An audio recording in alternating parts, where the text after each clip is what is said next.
Good morning, friends. Uh, I'm Ravindran Subramanian from the corporate communication team of HDFC Bank. It gives me great pleasure to welcome all of you on behalf of HDFC Bank for HDFC Bank Day 2023. Today we have with us our senior leadership of the bank here today, and they will, of course, outline their vision and strategy for the bank for FY24 and beyond. In the very first session, you will get an overview of the bank's strategy from our MD and CEO, Mr. Sashidhar Jagdishan, our DMD, Mr. Kaizad Barucha, our ED, Mr. Bhavesh Zaveri, and Mr. Srinivasan Vaidyanathan, our CFO. So friends, now without much ado, I now request the four distinguished men on stage, the MD and CEO, the DMD, the ED, and the CFO to start proceedings. Thank you, sir. Good morning and welcome to all of you. It's always a privilege to meet you all after a long time, after I think meeting you all in a group like this after 1 year. You know, I've been in this meeting you all, meeting a lot of others in other areas of the world, but I think you guys are the most vibrant, I can tell you that. So kudos to all of you. It's now just another 4 or 5 weeks away before the big day is going to be happening, which is the merger with HDFC Limited. I think the team has been working hard in preparation for that. I must first thank the regulators, the government bodies, our legal teams, and the lawyers who have helped in executing this until now on time, or really nearly on time as expected. It's been a commendable job by all of them, and I'm grateful to all of them who have put in their hard work into that. We've also established a kind of an executive integration committee meeting chaired by Kaizad and from the bank side and Mrs. Karnar from the other side. And I must say that with the Apex committee and many sub-operating committees, I think we have come a long way in terms of ensuring a very seamless integration. Though, of course, the real work starts when we announce the date of the merger. But a lot of background work has happened, and we are quite excited about the progress, and we are all eagerly waiting for that D-Day when we can really unleash the purpose of the merger. Before we come to the bank as such, I think you're probably more aware of the macro and what's happening in the system than I do, so I will just skirt it as quickly as possible. We still believe that with all the ups and downs from an external factor, but global economy that's going through a little bit of a stress, the kind of volatility in input and commodity prices, largely on account of fuel, still India has demonstrated, not just in the last year, but also through the COVID, we have been a very resilient economy. We continue to be the fastest growing, and we will be one of the fastest growing over the next 4 decades, is what a lot of experts have predicted. And I very strongly believe from the kind of energy that we see at the ground level. I think the system continues to be underserved and underpenetrated, and that's what is the joy all about in terms of the opportunity for financial services. I think post-COVID, most of the banking system or the banks have cleaned up their act, and they're all waiting to grow, and they have been growing very well. So the competition is extremely intense, and that's the opportunity for us. I mean, we try and ensure that we don't buckle under pressure. We continue to remain very solid in terms of balancing between quantity and quality. As you know, that's been our philosophy right through over the last 28 years, and that has kept us in good stead. That will not change, and that we have demonstrated in parts in the last 1 year as well. The Whether it is corporate banking, you will have Azad and Nirav talk about the what's at the ground level, but I do see, despite all the issues in terms of high input prices, volatile profitability in corporate India, in terms of some sagging demand on working capital side or a deferment of private capex, still the team finds opportunities to try and have a balanced growth. While you may see on the top line and a very optical muted growth from the corporate side, in reality, actually, it's grown pretty well. They've managed, or they have an art of balancing liquidity by selling off a fair amount of them through the short-term liquidity measures called the IBPCs, and sometimes even give up some of the assets, etc. But the core profitability continues to be extremely good from a wholesale banking perspective.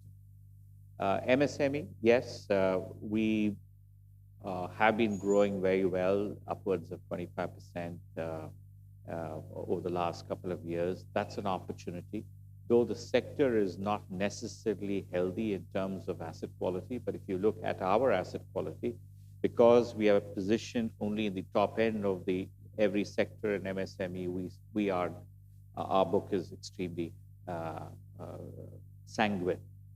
As we expand our distribution, that's also an opportunity for us to garner the top end of each and every of the MSMEs in these geographies. This will continue to chug along reasonably well for over the next couple of years. Agri, a lot of rural, a lot of people have discussed about the kind of commentaries that one has heard from the FMCG companies that rural demand is weakening, but financial services is slightly different.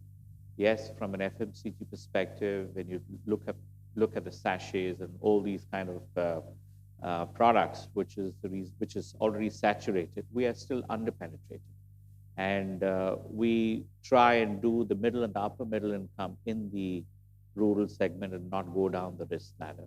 That has been the customer segmentation focus, and that continues to be the case. When we go down for a priority sector perspective, especially a small and marginal farmer, we do it on a very secure way, which is the reason why we'll come to it. We have expanded our distribution footprint for gold loans, which is a very secure way of catering to the priority sector segment of small and marginal farmers. Retail, let's split into two. The secured and the unsecured. Secured continues to be demand on the wheel side. There is a huge waiting period, so demand is outstripping supply. There is intense competition from a loan perspective, but we have done reasonably well.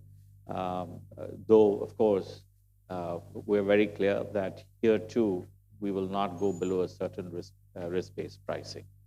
But I think over the last couple of quarters, I think we've seen that reflect in a solid demand, both from a two-wheeler and also from an auto perspective. Unsecured loans, I think the system itself, we're seeing a lot of new players and a lot of energy in the unsecured sector. I think it's this is again, in retail, we are very clear. It's a three-pronged strategy that we have always adopted and we will continue to adopt. One is digital, and you will sort of hear from Arvind the kind of digital products that we have unleashed, some of which all of you know, the 10-second loans, which we have been doing right from 2015. Or what is the game changer is the new to bank 10-second loans, which he will talk about in greater detail, without compromising on our risk and policies. The second and third pillars is on the risk and margins. We're very clear that if there is intense competition, we are happy to give up volumes. So this is a philosophy that we'll continue to patronize. We are not apologetic about it, and this is so whatever we are growing, we are happy with this kind of volumes. We are in a higher ticket size, and you can see some of the, I know there are concerns on the unsecured side. There is an industry report which has just come by, but it's largely in the lower ticket segment and probably the new to banking system segment. which is catered largely by the fintechs and the NBFCs. But this is a space that we will continuously watch and monitor. We are extremely conservative on this particular aspect. On the investments, I think we have unbridled appetite to invest in technology. That's very clear. The core, the most important is trying and ensure that our core platform is extremely strong and resilient so that we can minimize the outages, we can ensure the resiliency and the scalability is almost to a near infinite level. We have some way to go. We are not there as yet because we're still continuing to follow the core. We're creating a factory for the middleware called the API factory, and that should be a game changer for a lot of things that we will talk about when we come to technology. On the engagement on the front line, I think we created digital factories in Mumbai, Bangalore, and Pune. I think we have come out with a lot of products. We have not sort of tom-tommed about it. A fair amount of which will excite the user experience. We're just wanting to get scale there, and once you demonstrate that this is good, customers are loving it, then we can sort of talk about it even at the above the line media as well. A fair amount of it, I think Ramesh and team will talk about it when their turn comes about. Second, as we discussed in last year, strategically, we will be expanding our distribution footprint. We had laid out around 1,500 branches every year for the next 4 or 5 years, and that continues to be an important part. Not for anything, it's not going to help us now, but it will surely help us 8 to 10 years from now, because whatever investments we're doing is going to give us the results 8 to 10 years from now, because that's the opportunity to grow in financial services in India, and we don't want the future to be constrained. Whatever we're going to be growing now is for the past investments. Srini and team have mentioned it to all of you all that we still have a large number of branches which are still young in vintage. 60% is less than 10 years, and that's when you start to see the geometric progression of the primary banking moving to us. So investments in distribution is going to be a cornerstone of our strategy. Talked about productivity and efficiency. As I said, whilst we are investing, we're preponing expenses. You will see a little bit of a spike in the cost to earnings from an Indian GAAP perspective. But if you were to, with the merger, I can tell you with the digitization, with a lot of things that are happening at the back end, which is not visible to you, which we will talk about it, I think the cost to earnings will have a downward glide path over the next 4 or 5 years, and then 8 to 10 years. I don't know where we are at about 41%, but I'm telling you, this is one number that I'm very confident and we will work towards, is that in 8 to 10 years' time, we should be less than 30%. And this is not something that is a wish, but it'll happen thanks to the kind of changes that we're going to be doing in the way we are going to be engaging with our customers, the way we are digitizing our processes, not just the back end, but also the front end as well. I think since I'm told that we have just about another 45 minutes for this, I will pause out here. We believe that we are all excited. We are all excited in terms of what the bank post-merger will look like. The power of the home loan product itself, it's going to change the way we engage with customers, because it's a very lot of emotional quotient, and it will sort of help us look at that as a hook product for a lot of our interaction with our customers. The second is the power of the group. Frankly, we have not dimensioned it as much, but the kind of now we're all meeting the groups together, it's been an eye-opener. It's going to be something that I feel will really change the game for us, because we have never done that. For 28 years, we have looked at them as associates, but when we come together, I think this will be a game changer, and we are quite excited about that. And it's not just on the retail side, but what it can offer on the corporate side, the MSME side, and the retail side together is something that we can harness a lot more out of this distribution network and this large customer base the bank provides.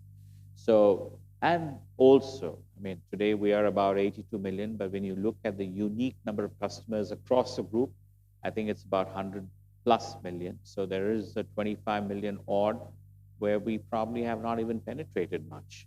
But we will get to know more about it post some understanding of the customer data and profile. And that is, we're eagerly looking out how we can work together as a team and then sort of unleash the power of the group together. Lastly, and the most important is our priorities. If we have to convert this or make this organization into a 100-year-old organization, there are only two things that's going to be the game changer. People have talked about what is not easily replicable of HDFC Bank is our execution capability. And it's very difficult to articulate what that is all about. And I'll try and explain that. It's all about the culture, and it's all about the service-first culture to the customers. We are not perfect. We are not there as yet, but we are good. What we have built over 28 years, we are very proud of. But if we want to now move to the next level, I think we are all collectively trying to work on that employee culture. We have about, as we speak, about 173,000 people, out of which about 18,000 people are the supervisors, about 7 to 8 layers of supervisory architecture. If the 18,000 people with a span of control of 8 to 10, if they try and ensure that they are able to create a great working environment for the 155,000 people who are the breadwinners of the organization, frankly, it will create a great environment for that people who are facing the customers to bring about a service-first culture. That is what we are focusing on. And the way that we are now trying to look at customers, there is a perception that we are more a sales-oriented organization, and we are not apologetic about it. There is a fair amount of good standards that we have laid even in service. Otherwise, we would not have grown thus far over 28 years. But if we now have to move to a new level, we have to internally raise our benchmarks, and that's exactly what we are trying to do. So it's not just me, but it's the entire leadership team who's focusing on the response or the reaction time to a customer, either more proactively or even if it's a reaction, how speed of response can be much better. It's very difficult to sort of put this on a domain and articulate it, but you will see the changes happening because we're going to be at it. We're going to be at it, and that's it may not be tangible for you now, but it will start to see the medium and long-term effects when we start to really execute that time and again with every interaction with the customer. So that's my second most priority. The third priority, as you know, is on technology. We are not there. We're not there as yet. But the amount of hard work the team has put in over the last 3 years has been really commendable. I think they've all spent sleepless nights trying to, manage scale, trying to manage the different components which have a mind of their own. That's sadly the way the architecture was built. But now when you're trying to move away from that kind of an architecture to a new services architecture, it has its own problems, of course. But you have to continue the business as usual and also try and see how you can minimize all the various outages that may happen. It's an ongoing challenge, but they've done a great job. Still a long way to go. But I can assure you, the way we are planning and we're visioning between running the bank and transforming the bank, we will be a tech company which is into banking. So without much ado, let me pause out here and let me take all of us collectively, happy to take a lot of questions. Yeah, thanks. The first question that is on my mind is, as we start the new chapter, how would the organizational structure could potentially look like? Reason why I ask is because as we try to achieve the cross-sell or maximize the cross-sell opportunities, not only from the mortgage customers, but even from, let's say, the group customers, how are you thinking about it? And over what milestones are you setting for yourself and the management team to monitor this? That's my question number one. So a very important question, because when you look at the way the integration committee have worked, one of the tenets or the principles at which we have laid out is to ensure that we do not destroy the fabric of HDFC Limited's way of working. And there is a reason for that. I think an institution which has been here for about 45 years,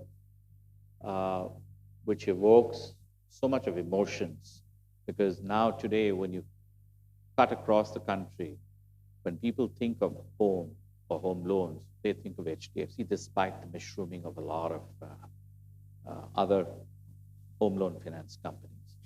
I'm not belittling that, but the brand which they've created has been amazing.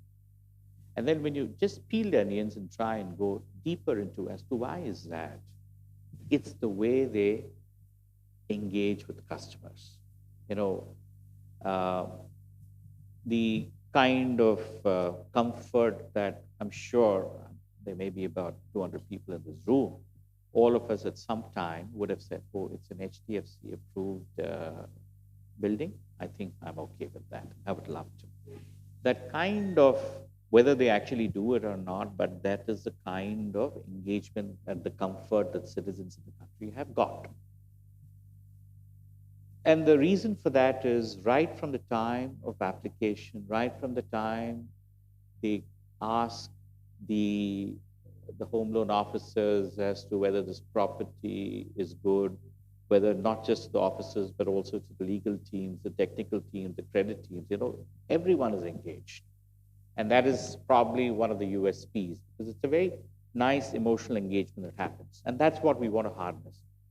The good part is that the timing is so good that we have in the recent past coming out with a lot of digital journeys of all our products. I mean, we now have the complete suite of products, and then the group coming together, we have digital journeys across all products across the group. The key is, how do we orchestrate this and unleash the power of bundling? So this particular moment that we're going to witness is going to be so important, because it's going to be changing the paradigm of how the bank, which has been working on a product basis over the last, whether it's for retail, whether it's for SME, largely corporate has been relationship-based largely, will now change from a product-focused basis to a customer-centric basis, and the person who's interacting will now do all products with a click of a button. It requires investment in the journeys, in digital journeys. A lot of time is gone. We still have some more, which is work in progress. And two, it needs understanding consumer behavior, which is what our credit engines have sort of really, with a 28-year-old history, we have that kind of a knowledge which is there. And three, the investment in a lot of advanced technologies, especially the AI technology, and probably when Ramesh comes in and Anjani comes in, they will talk about the neural, investing in neural networks, and I'll explain that as well. So today, and as I probably may have explained in the past, but we are converting a frontline home loan officer, since you mentioned about home loans, to be more a relationship-based officer for the customer for the entire suite of products. He or she does not have to do too much, because the moment, the kind of engagement that we have when we are taking a home loan application is so massive that we have all the information that is required, not just for the home loan product, but all other products as well, whether it's investment, whether it's for insurance, whether it's for other asset products, whether it's for liability products, and the documentation. So the KYC is all done in one go. How do you orchestrate that the moment I sanction, all the journeys of all the other products comes in, so that the engagement, and now we have established a great warmth between the two, and I will say, sir, why don't you take you need to buy new furniture, a new kitchenette, a new television. Why don't you get a consumer durable finance, and this is the offer. One click, done. So what about the structure needs insurance? Why not a general insurance? One click, general insurance done. What about you need to protect your family over the long tenor of the loan? So one click, insurance, life insurance. So if I'm sure the head of risk is out here, he will be more than happy to give a credit card to a home loan customer who's taking a 50 lakhs or a 2 crores or 5 crores, for sure. So why not one click, the credit card journey? And the most important, the savings in the family accounts. One click. I don't need any incremental documentation, incremental information at all from a KYC perspective. Maybe some additional from a FATCA, etc., etc. Otherwise, just imagine the power that is there on fingertips for that particular home loan officer through digital journeys. That'll happen. It's work in progress. Hopefully, in a month or two from the date of the merger, we will have these in place. This will change the paradigm. Now, why am I excited? It's not just about home loans. This thought can be replicated, whether even to an MSME customer. Look at the MSME customer, whether it's a business banking or EEG, which is ramping up. We're the largest MSME bank in the country today. When I go, we have similar kind of an extensive information which is captured for the company, for the MSME, and for also the promoters. Just imagine the same principle, the same orchestration of journeys for the MSME. So the MSME guy will do one-click experience for anything that the promoter wants or the family wants. What are we trying to do? We're just look at the productivity. Hitherto, if we did not have these orchestration, the person would have called a branch and give a lead to him. Can this customer so-and-so is wanting savings account and family accounts, can you just go and fulfill that? Then I'll call the HDFC General Insurance. Can you go and complete the structural insurance? Then we call the life. Please go and complete the life insurance details. We go to the card sales team. Please give them the card. We go to the consumer durable finance team. Please go and complete the consumer durable formalities. Look at the 5 or 6 touch points that have happened. We're just completely eliminating that. Like this, now from a sales and a product push, we're going to be, it's easy to say, but it requires a lot of orchestration, and it requires the ability to manage on scale. So we are excited because we are going to be moving from a product sales perspective to more relationship and a customer-centric sales perspective, and that is what is giving us, and that is giving me the confidence that why 10 years from now, or 8 to 10 years from now, it will be a less than 30% cost to manage. This is take another one, just the last point, which you said cost to income of 30%. It's quite thought-evoking, but will it be more cost-driven or income-driven? The reason why I ask this question is because on the income side, you again have a lot of players competing in the market. There's always a pricing pressure. Yeah, sure. It is purely the jaws opening. Number one, to reiterate, we are not going to be, nickel and diming on our investments. We are going to be investing heavily into technology, heavily into distribution network. The productivity of people will be much, much better. There is fluff today. Today, are we efficient? Not as yet. It may be from a banking perspective, it is still one of the best, but I believe we can still, young Srini can juice out even more. And he will do that. With the orchestration of journeys, trust me, it'll be even better.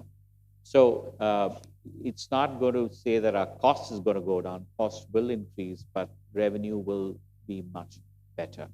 As I said, we are still not reached a saturation point wherein our margins is going to be eaten up. I mean, this is something only we should worry about it maybe 50 years from now when there is some amount of saturation in the penetration levels of financial services in the economy, which is still underpenetrated. The fact that you're going into semi-urban and rural parts of the country, it is a virgin market. It's something that the growth is there for grabs. But do you want to take all the growth? No. We want to take the top 20, 25%, which gives our credit team a peaceful sleep. So I don't see when we say the cost to earnings is coming down, we will see the jaws opening up as the operating leverage starts to kick in, but not your expenses will continue to grow. Hello, sir. This is Shantanu from BNP Paribas. Thank you for the opportunity. Just one Shantanu, thing I where wanted are you? to... Yes, yeah. So just one thing I wanted to ask you. If I look at the last financial year, and in fact a little bit beyond that, the deposit mobilization performance of your bank has been nothing less than astounding, at least to me. Now, the part about that which has often been discussed in media is the sheer quantum of fixed deposits that you have mobilized. I would like to focus my question on the other part of the equation, which is CASA. Yeah. Now, the system level CASA number in itself has been slightly anemic, which is why the market share numbers that you have put up kind of seem to have gone under the radar a little bit. But we have looked at it and we are quite impressed. My question to you is a simple one. What has made you gain the kind of market share that you have, which is, almost double your normal run rate in the last 12 to 15 months in current account, savings account? You can break it up between, say, how much your branches has contributed to your mind, how much new digital forays have helped, and how much of it is cross-sell into the parent entity and things like that. That would be very, very useful. Sure, thank you. Yes, it's been pretty good. I think this is full credit to the team who really worked hard across verticals to do that. I think if you go back about a year ago, we did mention that we will start to work harder 1 year, even as the announcement of the merger started. We were warming up the engine. See, frankly, it's not about rates. It's not about digital journeys. It's not about any other external influence that's giving us a kind of momentum. As I mentioned, even distribution is not, all the investments that we are doing in distribution today will kick in, but the real meat of that will happen 4 or 5 years from now after you have after it has reached a certain amount of vintage and maturity. But what is crux is the quality and the intensity of engagement, customer engagement. That is the only secret sauce to it. There's no shortcut, and that is what I've seen this, going up day by day. But if you ask me, internally, we are not happy. We still believe that we can do better. But credit to the kind of customer-facing verticals, whether it's the branch distribution, whether it's the virtual distribution, whether it's all the other verticals, whether it's garment businesses, whether it's the asset businesses, the payment businesses, all of them have stepped up their engagement with the customers, which is the reason why we are able to get this kind of a momentum. We still believe, and we wanted to test ourselves, whether the level of it, I mean, I'm talking about retail, because wholesale, as you know, is it's not an easy business to be in to get, and whatever flows are coming in is very momentary, transitory, volatile, and that's the nature of the business. So we are looking at the core granular retail, which is what can actually fund our balance sheet, and all of us in the leadership team is focusing on the retail part of it. Whilst optically we may have grown about 150,000 crores in the last quarter, but it's just the 90,000 crores, which is what we were talking about. I need to do before the merger and 90 to 100,000 crores. We got about 92,000 crores, I believe, in the retail side, which is a very commendable effort. It's not something we can brush it off as passing, but a lot of hard work. And the only thing that has helped us is engagement. I believe, and you talked about CASA and you talked about time deposit. Frankly, if you ask me, we are very underpenetrated on time deposits. We continue to be. We are still about 14%. You know, out of 100 customers, only 14 of them have kept deposits with us. I mean, there's something wrong, which means that the runway is large. We have not asked, now we're starting to ask. And that's why you're seeing this kind of a growth. So we need to be at it. I know there's some play on the interest rates, but largely I think it's all about engagement, which is what will take us to the next level. We are not apologetic even if it's growing at 30% and the CASA is growing less. You alluded to the fact that the CASA has been anemic in the system, and that's pretty much logical, because you had, during the COVID periods, take this room as a microcosm of India, we wouldn't have spent. We didn't have avenues to spend. We were just doing for our basic groceries and etc. We didn't go out. We didn't travel. So you did have a buildup of this slightly extraordinary balances in savings. And I'm sure if you go back to the last 2 years during COVID period, you did see a very healthy growth in the system on the savings accounts for sure. Last year was a year where people started to travel, people started to spend. There was a kind, at least in the middle and upper middle income, there was a term used called a revenge spend, and that was very much expected, and that is very much expected to bring down some of the balances, so which happened, which is why it is anemic. But now, going forward, it should not be. It should be normalized. The spend pattern should be normalized. If that is the case, and you've seen, despite that, despite the growth in time deposits, we don't have a bad CASA ratio. We continue to be in the 40s, and this has been our average CASA ratio for about 20 years now. So we're all right.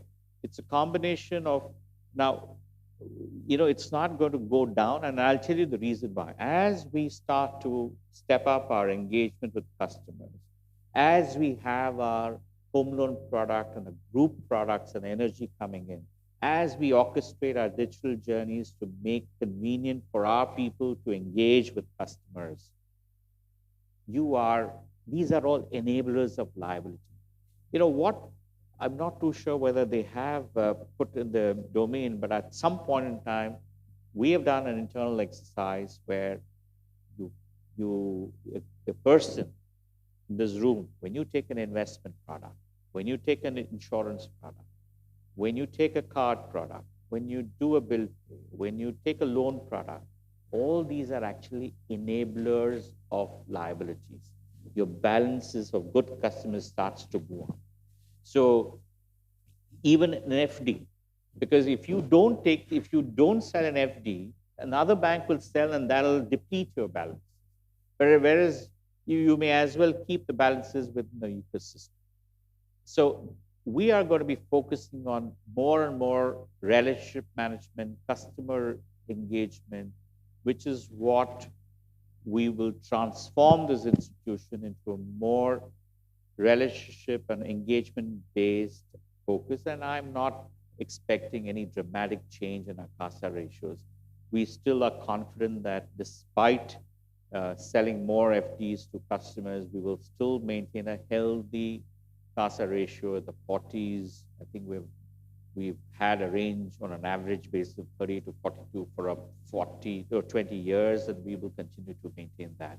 I know it's slightly higher now, but I think these are levels which will ensure that our margins will be in a stable band of whatever. I think with merger, it will be about 3.8, 3.7, 3.7, 3.8. That's the change because of business mix. Otherwise, so it'll be in that band with the cost of funds reasonably, I would say, in a tight range, despite more and more FDs coming out of last time.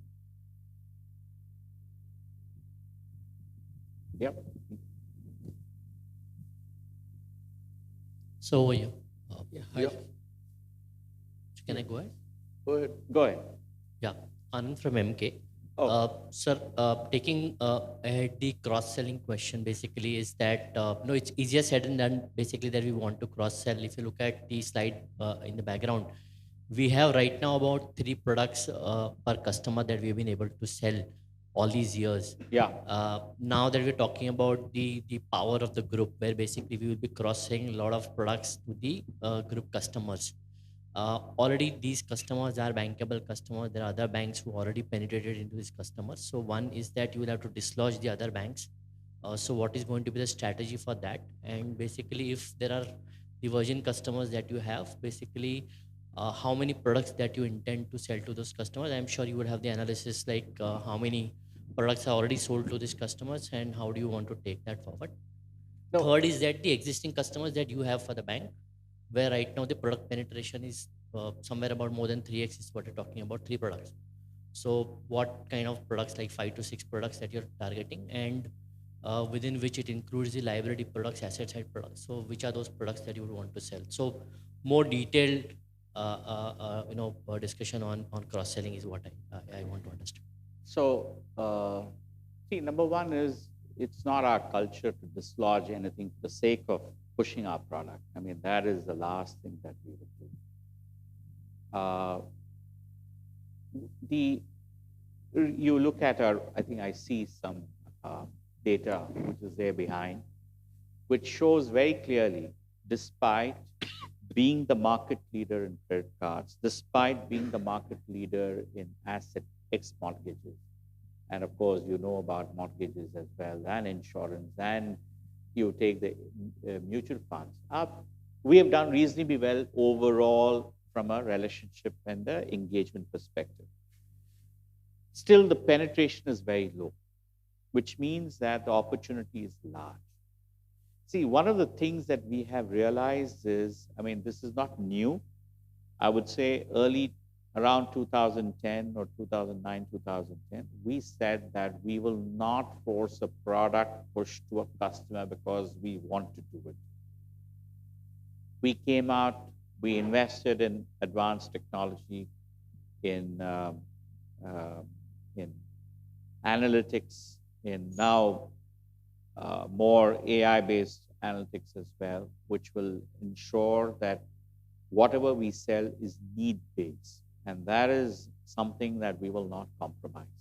So if I know that he is a customer who does not have a need, we will not push it forward. We will sell only, we believe analytics is showing that there is a need. So the point is that ultimately, I'm not here to dislodge anybody. I'm just here that we have a superstore of products, a bouquet of all products under one roof, and we have technology to help us identify those kind of customers who have a need, and we will push it. The intuitive thing is, how can we step up more and more? And that is right. More and more we do, the more stickiness that one will depict.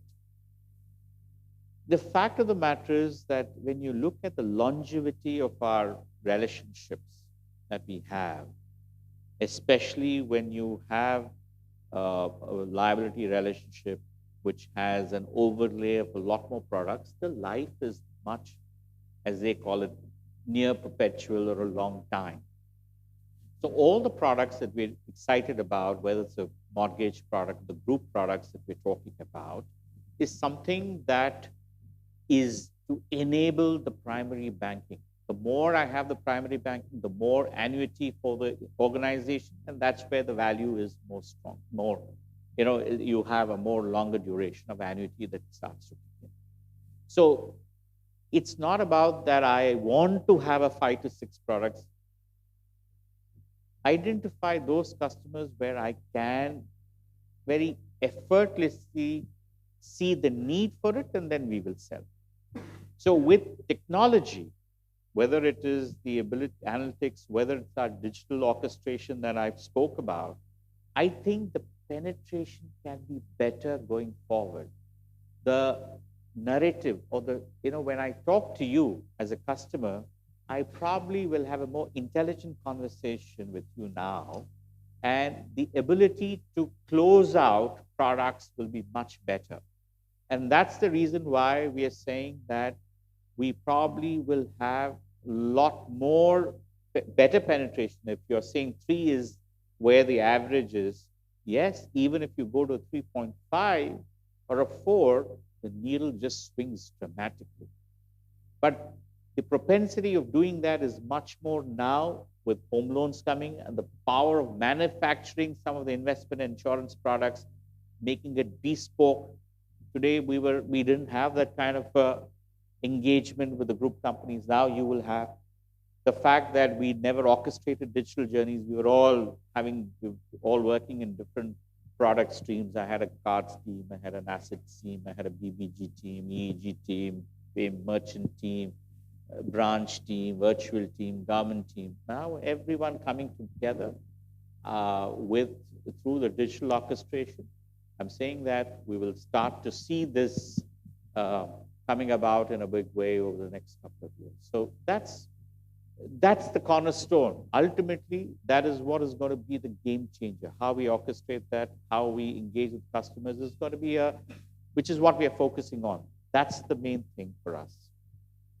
So I don't have a number, but you should see the trends moving. Hi, Sashi. Hi, Vish. Hi. Thanks for hosting this session, and congratulations for all the hard work which is going on. Question for next 3 to 5 years, especially given the landscape actually has changed. So what has happened in last 6-7 years is bulk of the banking system was suffering through NPA cycle, capital, etc. Now clearly they have appetite to grow, as can be seen in the latest numbers. Almost all SOE banks are also growing 15% or 20%.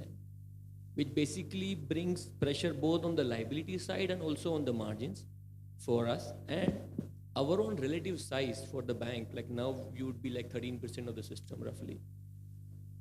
So your ability to grow a differential to the industry, which has been let's say 1.7 or 1.8x of industry growth rate over time, like that looks like should be under pressure, or the differential has to come down significantly, and that's the major pushback actually. So anything you can share on that? See, you're right. I mean, one would have expected that. But, I repeat this kind of a thing. I mean, when I had this question in a budget session with all of us around, I posed this question to Mr. Puri. He gave me a nice lesson, not once, twice. Once in the boardroom during a budget session, and once again somewhere in the coast. I think it's a Bangalore coast, where he said, when you're large, okay, you have the capability of throwing a larger net and catching a large fish because the ocean is large. India is still large. India is emerging. India is underpenetrated in financial services. As compared to all the others, including some of the larger, it's only that we are in the top 2, top 3. Everyone else is below, so they are small, so they will catch lesser. So you don't give me, and it is a lesson to all of us, don't give me this kind of a bullshit saying that you cannot grow because you're large. I mean, that mindset, we learned it in a very beautiful and very simplistic way, I must confess, and that has been etched in my thought process as well. So India is still large. We are underpenetrated. We believe as a dominant player, you will be able to cast a larger, the bigger, the larger banks will be able to grow much faster as long as they don't, you know, indiscriminately grow. Two is in terms of margin. The second aspect, you know, if you look at it, our geography expansion has been not just concentrated in the urban and metropolitan locations. It's been to a large portion of the semi-urban and rural. We still have about over 50% of our branches there. Frankly, it's a virgin market. It's a lot of players are not present there at all. At the same time, whilst the opportunity is huge, do we want to capture all? No ways. The credit guy will get a heart attack. We want only the top 20, 25, or 30% of the market there, because that may probably mirror the middle and the upper middle income segmentation, or the kind of segmentation that they are comfortable with. So it's a virgin territory. Look at the credit deposit ratio. So the opportunity, both from a funding and from an asset perspective, is very high. Three, you know, you talked about competition. Competition has been intense even during the last 5 to 6 years. And you may find it very counterintuitive, especially when they were going through a lot of bad patch. You may think that, oh, why am I saying that? You know, one would have expected easy grabs for us. Not really. When you're under this stringent, during that period where a lot of banks were called, what is that action? RBI action? What is it called? Prompt corrective, PCA. The PCA banks had a larger scrutiny, not just by their boards, but also by the regulator, who were monitoring daily on the basis. They had stringent measures to ensure that they had to meet, and because the regulator was also involved, it was extremely, you know, the entire machinery was on their toes. Frankly, during that period, it is one of the most difficult to take away the best. You see, we didn't want all the customers. We wanted the good customers. They used to shield their customers even more. So to have grown in that particular phase, to be growing deposits in one of the toughest liquidity environments that we've seen over the last 1 year, means that there is a execution machinery which is reasonably well oiled. To probably the best of the bank comes when we have a lot of these pressures on. And that's a reality. We have demonstrated this. So we are not so overawed by the kind of competition or the competitive environment, or the fact that we are large, or the fact that things are changing. I think as long as the economy is robust and resilient, as long as we don't have any dramatic events which will, you know, whether it's a COVID event or whether it's a global financial crisis or any other demon event, it doesn't sort of upset the macro suddenly. As long as we have things, the ups and downs in a normal business as usual cycle, I think we're large enough to withstand these kind of pressures and manage what we have grown over the last many years. We can continue to grow. I'm very clear about it. No excuses. We cannot give excuses for that. And this is not me saying, this is the entire leadership saying on behalf of the bank. Sorry. The last question from my end is physical versus digital investments. Yeah. So what is the incremental cost of adding this physical network for us, and how that compares to our digital investment or digital cost, let's say for last year, and how you see that over the next couple of years? See, you know, this is an important question.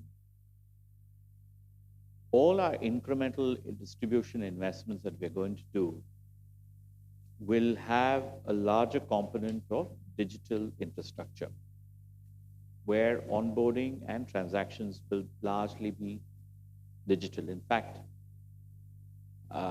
you will see maybe in about 4 years' time, I've given a shorter time internally, 4 years' time, you will not have tellers at all. because ultimately the onboarding and the transactions will all be digital. Then why do I need this infrastructure? See, when you look at a pure digital infrastructure, it is cold, impersonal, and it is, it will allow a lot of convenience for people to keep shopping around. It's pretty much evident when all of us in this room try and buy something on Amazon, we go and check on Flipkart or Myntra, or the ladies, when they try and do it on Amazon, they check on Nikas and all these things, etc. So shopping around will be there. But the moment you put a human interface, a warm body, an engagement, that sort of changes that. That brings in a kind of respect to the customer, a kind of an empathy towards that, the ability to do things very seamlessly.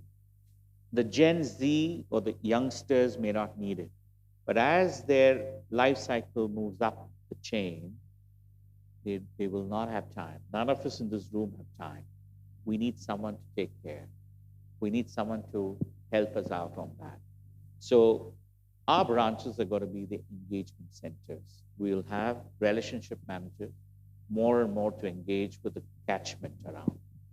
And this is not just distribution in terms of branches. As you know, you will see when Smita is doing that, she will also talk about alternate channels as well, how we are trying to mimic a branch into an alternate channel as well, with the same kind of, hold on the catchment. That's another exciting thing which will really help us to, step up the distribution much faster. So coming to the cost of investments, the cost is going to be the incremental cost of investments that we are putting up is going to be much, much smaller than what we had done on a like-to-like basis in the past. You don't need, like, for example, when we went to, whether it is in Pali in Rajasthan or whether you go to in Thoothukudi in South, the branches are now just about 400, 500 square foot, which multiple kiosks. You will have the cash recyclers, you will have today it is cash ATMs and cash deposit. Now you will, hopefully, they will combine it into one called the cash recyclers. Then you will have the kiosk for all RTGS to other payments. And then you will have just the relationship managers inside the bank. That's it. So the size would have come down dramatically. It's more the incremental investments on these kind of infrastructures. So incrementally, the investments will come down for sure. So my point is, while we'll ramp up in volume, the numbers will be larger because we want to have a far more denser coverage of the catchment. Today it's average 7 to 8 kilometers is what one branch covers, or maybe slightly more. We want to get it down over a 5-year period to about 4 to 5 or so. Even that is not too good. The opportunity to continue to grow is there and make it even denser. One thing, Vishal, is that you touched upon the physical and digital. They are not exclusive. That's I want to leave it. All the rest you heard from Shashi, they are not exclusive. The digital is complementary to the physical process of having that relationship management, and the profit pool is there. In a straight through digital, it is about the efficiency, and the profit pool comes through relationship management. Yeah, hi. Morning. So my first question is on mortgages, because the entire merger, if you may say, is kind of predicated on that. We've seen a very good run for mortgages for the sector during COVID and even following it. And obviously, the long-term potential for mortgages also looks really strong, given the under-penetration. But given that a lot of revenge spending or a lot of pent-up demand has already been met, do you see the next 1 to 3 years as being slow off a low base, because already there were some complaints by some players on mortgages slowing down in Jan, Feb, and then they picked up in March. So do you see any short-term or medium-term slowdown in mortgages, and how would you navigate that? That's my first question. See, short-term movements will be there in every product.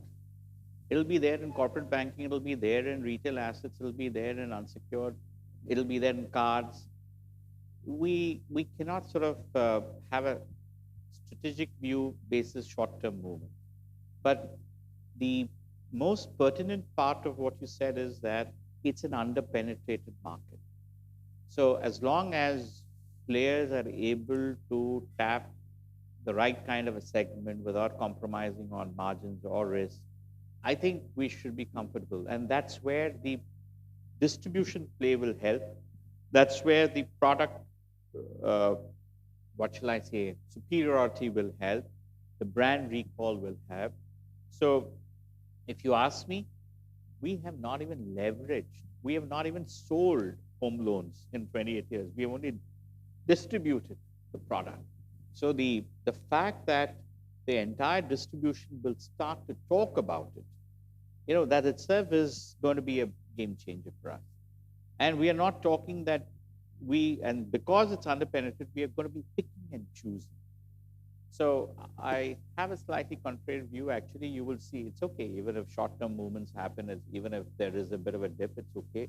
But the medium to long term, I think this franchise should be able to do much, much better than what we have ever done on this product over the last 28 years.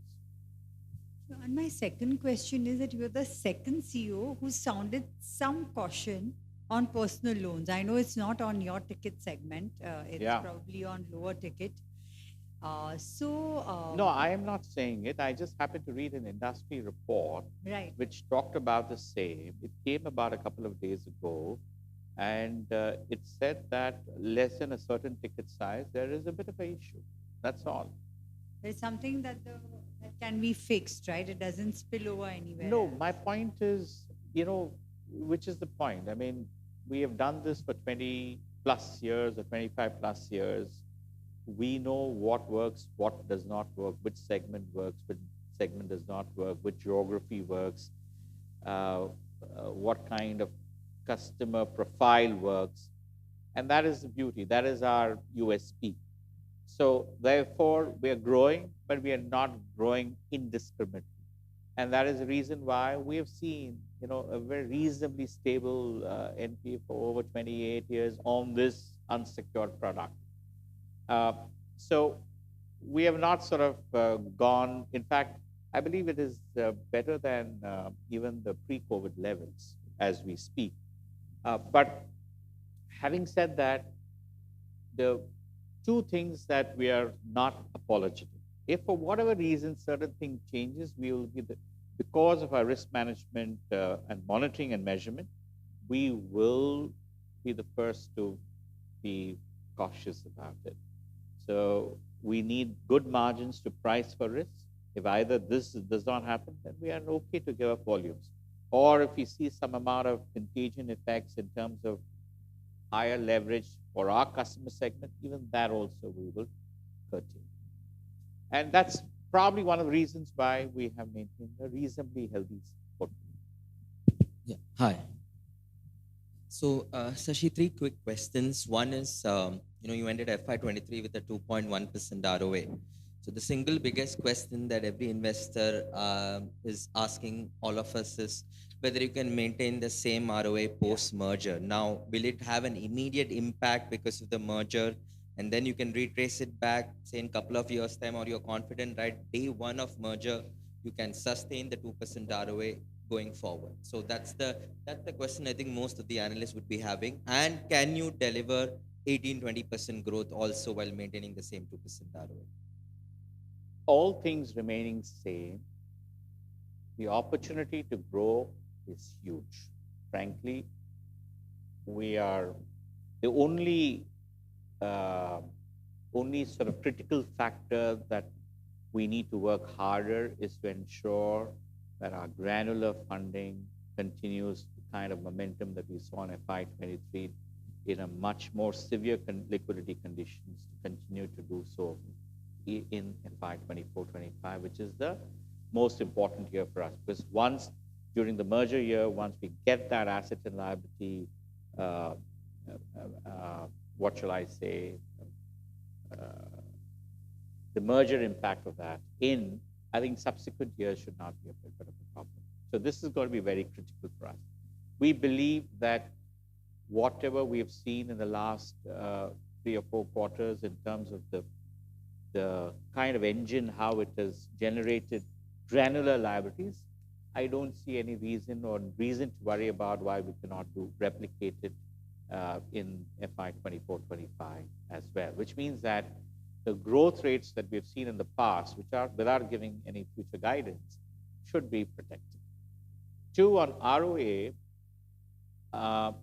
and ROE, yes, ROEs will go down. Let me address that first, because you will have a larger capital base, and that is something that is pure math. It'll take it's like capital raise. And so the same event will happen, but we are very confident that in about 3 to 4 years' time, we should, or even earlier, we can catch up to the pre-merger ROEs.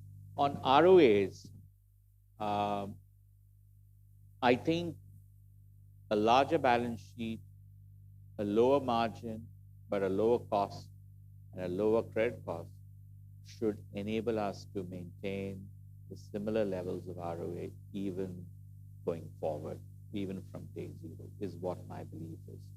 But what we are quite excited about is that when we unleash the power of bundling, in fact, it should change the ROA slightly better. And that should start to be visible, not on year 1, but maybe year 2, year 3. So day 0, 2% ROA. Okay, fine. So yeah, I mean, why 2? We have given a band 1.9 to 2.1. Okay, that will be. We'll take that.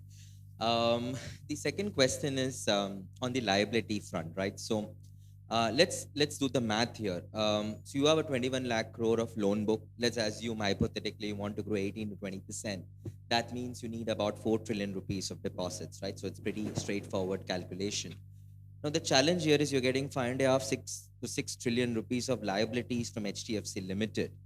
Now, what is the path in trying to replace that with deposits? Of course, they do have 1.5 trillion rupees of deposits, but the challenge is the balance 4 or 5 odd trillion rupees. How do you manage to replace that with deposits in due course of time, or will it run like a silo, the same swap structures, the way the ALM of HDFC Limited is, that will continue in HDFC Bank for the foreseeable future? Yeah.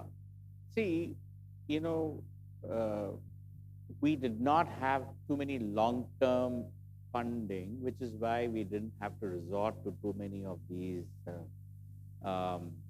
what shall I say, derivative swaps. But having said that, if I'm now going to be inheriting a kind of a longer-term book, no reason why we will not continue. We'll continue. In fact, it's a great, it may not be, I'm sure you can ask Partha and Arup when he comes in. It may not have, the benefits would have not come in if you've done deals last year because the curves were not so, what shall I say, conducive for benefits. But I think as rate changes, I think you will get back that mojo back on that. So we will, and there's nothing wrong with their liability that they have raised. It's a pretty decent cost. I don't want to jettison that. As and when it starts to mature, I think our engine will be able to, either we can roll over that, or if the liquidity comes back and if you have ample liquidity from a deposit mobilization perspective, it will happen. So you will see the kind of a differential advantage and cost of funds, deposits and borrowings put together, play out not just in year 1, but over a 3 to 5 year period. Okay, and final question is, does HDFC Life now, you becoming a parent rather of HDFC Life, does that change the dynamics for you? Would you start selling more HDFC Life policies through Very your branches? mischievous question you're asking. I know that. We will Yes, two things. Number one, we believe in open architecture. It is not for anything. It will keep us and the group companies on their toes for good product and service offerings. But having said that, we are going to be more, the parent-child relationship is also going to be an extremely important factor that we cannot ignore, because in your own analysis, that's going to add to the sum of the parts. So you will see the power of the group, including HDFC Life, being given a slightly important status. You will see the proportion of business going up, but I will not go 100%. It will go up. It will go up from the current levels. But having said that, we like the open architecture. That is also equally important. So we'll have the right balance between an open architecture and the father-child relationship. Hi, Sashi. This is Nitin Agarwal from Motilal. Two questions now taking forward from this life insurance. Which are the other subsidiaries you think wherein bank can make a big difference? Like on life, we are pretty clear that. No, even general, even AMC. See, ultimately today, I'll be honest, we were distributing all of them, but we were distributing as an associate. We were not sort of harnessing the power of digital in our foray, the power of engagement. Simply put, when a relationship manager, maybe in a Nirav's team, Kaizad's team, or an SME team or retail team, we wouldn't probably have taken or talked about general insurance. We may not have talked about the superannuation, the gratuity funds of the life, and there are a lot of mutual funds, which I'm sure all the companies and treasuries do, whether it's an MSME or a large corporate. Did we actively say that you can invest there? No, we did not. We did not take it. I mean, that's the reality. Now, suddenly, that'll come into the fore, that the power of the group can come in. Obviously, it's not going to happen overnight. It has to be how the chemistries of all the group companies coming together, trying and engaging with the respective teams. See, everything is about engagement, whether it's internal or whether it's external. So it also depends on how well the group companies and the bank engage to know, to train on the products, to orchestrate in terms of the interest, to go jointly in our calls to the customers. All that is something that will start to happen over the next a year or so. And when that happens, then trust me, I think the benefits, the access that one has, or they will have to the rich repertoire of customers that the bank has, is going to be unimaginable. There will be a lift, for sure. And in this context, how do we look at our own subsidiary HDB Financial? What is the medium-term growth and outlook, profitability outlook on this company? It's a company that we all like, because it's a segment that we are not participating as a bank. It's completely a notch 2 level below the bank. So it's independent, run very well. They weathered the COVID period extremely well. Very proud of what they've done and what they're doing. We need to wait and watch. I mean, even the regulators were extremely busy on the merger and the forbearances, etc. Now that should be behind them, they did tell us that we will talk about HDB, because ultimately, though we have explained that these are two different segments, whether they will allow us to keep it as is where is, with a little bit of paring down, or whether they want to do something else, is something that we have not engaged with the regulator. We will have to engage. And my other question is on the business mix. We have talked about retail, we have talked about MSME. Now with the merger happening and the mix of retail increasing, and traditionally we have always talked of a 50-50 mix between retail and corporate. Now retail mix is likely to go up a lot more. So will you look to step up the efforts on corporate banking, and what will be the revised business mix that you'll want to have? See, corporate banking, we have never, in fact, it's a misnomer saying that corporate banking has grown only now. It's been growing for the last 20, 25 years, steadily between 15 and 20%. It's just that retail has sort of been far more, what shall I say, optically more visible.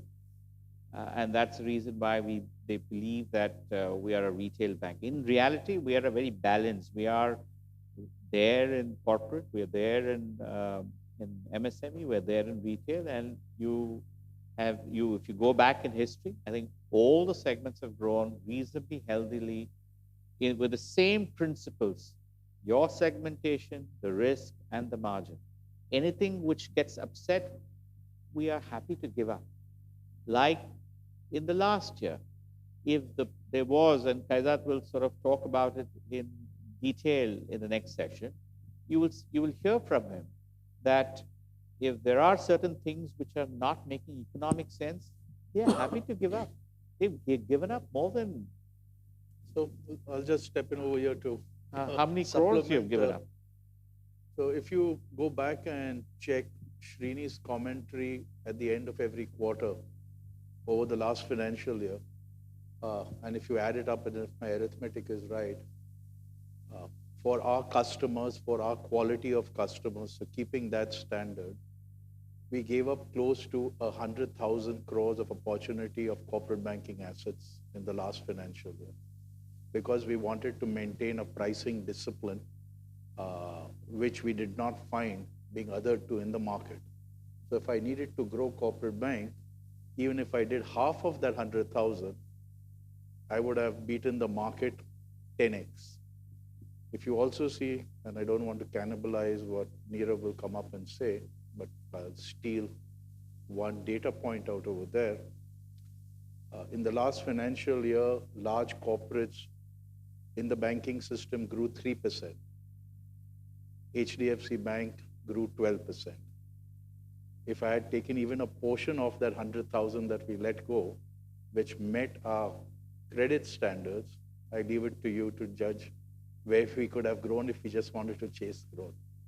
So it's a good balance, as Shashi was saying, that we manage between asset quality, customer engagement, and pricing discipline to ensure that the corporate bank across ECG, corporate bank, ensures that we get the right ROAs as well as ROEs. And that's the model we've run through the years. Also, to repeat a point which he made, we've always been a bit in the background, but I assure you, we are a very strong contributor to the bank's overall balance sheet, whether on assets or earnings, or for that matter, even on self-funding on liabilities. Coming to self-funding on liabilities, they mastered the art. You may say on a point-to-point basis, you may see a muted growth. In reality, they've actually done a short-term liquidity measure in the form of interbank participation certificates. Today we have, as of the year end, about 60,000 crores, which they have sold. And it's a wonderful way of, self-funding. So effectively, it's a temporary way of trying to ensure that you're with the customer at the same time, trying to ensure that you churn so that you're not putting a drag on the overall funding needs of the institution.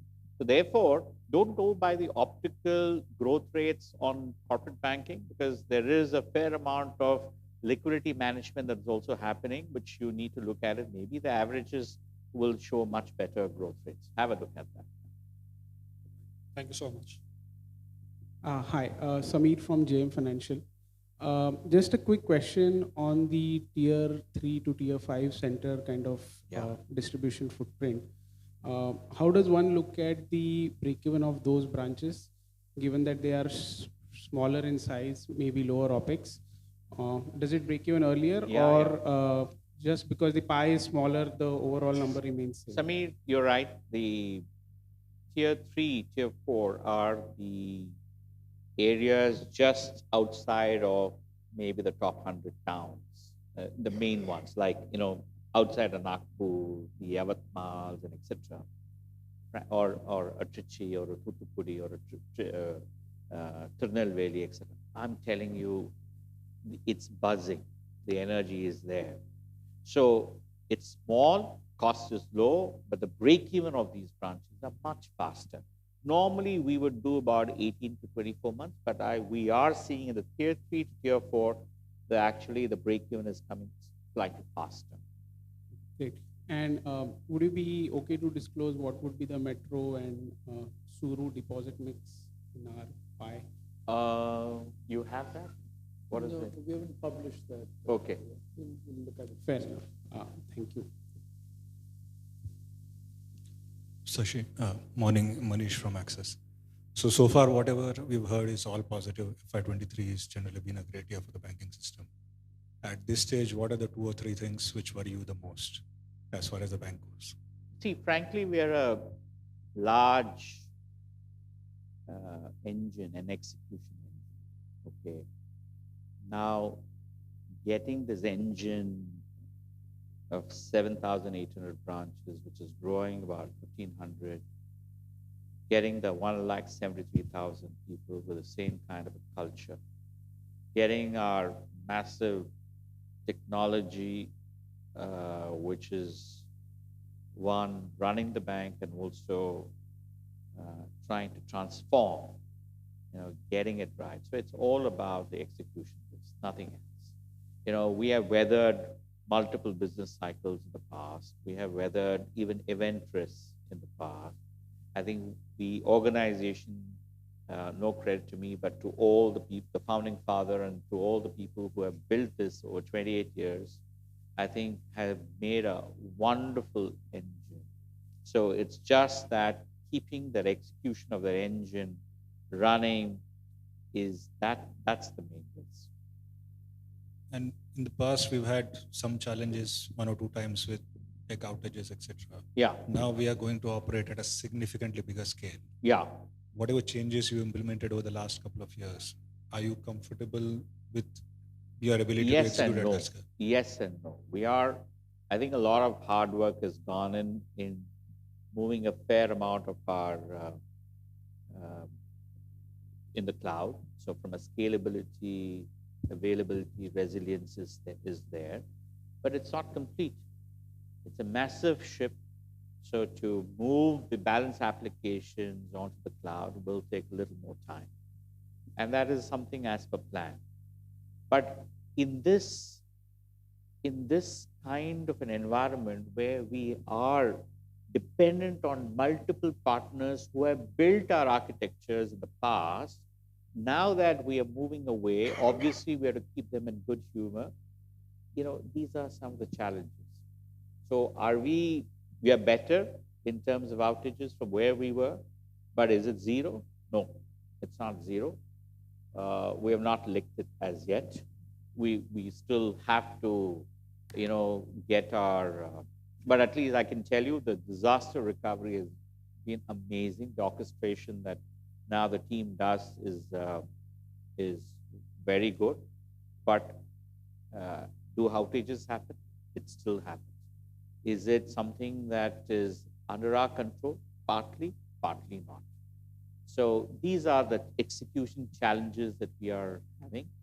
This is probably execution challenges even large entities in the world will have. I mean, whether it's a US bank or a Singapore bank, or you have the largest cloud service provider also, all of them go through outages as well. But I can assure you something, that as we are factoring in and as we are sort of investing in more advanced technologies, and there will be an inflection point where we can, and I'm telling you this, there are 2 goals that Mr. Ramesh and company has. And one is he will yank the system and nothing will happen. Instead of someone yanking it, they will yank it, but the bus will move, the engine will move. The second one is we are about 4 nines today in terms of availability. I don't know where he is, but yeah, I'm sure the moment he starts to talk about 6 nines and 7 nines, I think we will be far, far higher than. These are the 2 visions that we have for ourselves in technology. That will be the statement that we would want to watch. We're still not there. We may be 4 nines. To go to a 6 9 will take a lot of effort. But that's the vision for it. Yeah, hi. This is Prakhar from Elara Capital. Louder. Yeah. So just your thoughts on payment ecosystem. So when I look at one of the things wherein bank has been essentially banking system has been lagging was or a late mover I was. can't hear you. Can you? Now is it better? Yeah, now it's better. So I'm talking more from a payment ecosystem. One of the segments wherein banks have been a relatively slow mover or let go of advantage that they could have had was on sort of payments sides of things. And there are a lot of entities that have mushroomed because of that. When I look at few slides that you have presented, the deposit side also, the customer base is maintaining 5.8 sort of on a deposit side. How do you look at this space and how do you look at opportunities from this angle? When you're talking about payment, it's because of the UPI apps? Yes. Okay. Yes, we all blinked. The entire banking system blinked. But having said that, I think the large banks have caught up on building an equivalent great customer interface or even better. We are also one among them. We have come out with something which is a rebirth of Pays app. And we have not sort of marketed it. We have just silently allowed people through word of mouth to start to download and use it. We probably today have about 2 million or 1.2 million customers on that as we speak. We just launched it about a few months ago. I think that's been our thought process that we should, like other banks, large banks, get back that mojo. Yes, but there's nothing lost because ultimately, even for the payment tabs, whether it's a top three, which are ruling the roost on the payment apps, their business model is not there today. I mean, you know this much better. Unless and until they partner with large institutions for harnessing those kind of data that they have. So we are going to be riding on that. We are partnering with one of them already, but it's an experiment phase. We will not scale up till we are comfortable. We will be partnering into the other two as well. So we are open. Banking as a service is going to be the new as we develop our APIs and we create a great, robust API factory. You will see a new line of business coming out from our stable, which is the banking as a service, which will not only partner with these UPI app companies and try and ride on their data, of course, with appropriate consent architecture. But we also on our own, you will be surprised, and over a period of time, you will see the kind of traction that each large bank, when they come out with their own apps, you will see that happening. There is already the largest bank in the country, which is come out with a very good app. You will see the number 2 and number 3 also coming out with their respective apps, trying to get back that mojo. But nothing is lost that way because ultimately we realize that unlike in the other jurisdictions of the world, these apps cannot sort of really harness because the regulations are different in India. And the only way they can really juice out is partnering with entities like us. So we are getting back there and we will ride on even the very apps to our advantage. Thanks a lot. Hi, Sashi. Abhishek from HSBC. So my question is on MSME. You said that the bottom end or the lower end of the MSME doesn't necessarily have very good asset quality. Now, if you look at let's say last 3 years, incrementally a lot of banks have started to grow pretty aggressively in that segment. And you have continued to grow at about 30% in that segment as well, MSME put together. What gives you the confidence about the incremental book that you're acquiring, that's of good quality? And do you need to pare down the growth to adjust for quality, or do you think there's still a long runway even for that, given the competition around? Good question. I mean, the extent of growth is not something that we want to. And whatever growth is happening is with the right segmentation that we are comfortable with. That's very clear about it at all. And you look at it, even when you, compare with the industry, we are far lower in terms of the delinquencies arising out of that, even as we speak. And the USP of that is not because of, there is an opportunity. There is an opportunity, and we are in the top segments in each and every. It's very well diversified. We are not into the entire range of MSMEs in that geography. We're just in the top quartile, as you would say, the top 20-30% of that particular sector, even lesser. But the USP is in the risk management and monitoring.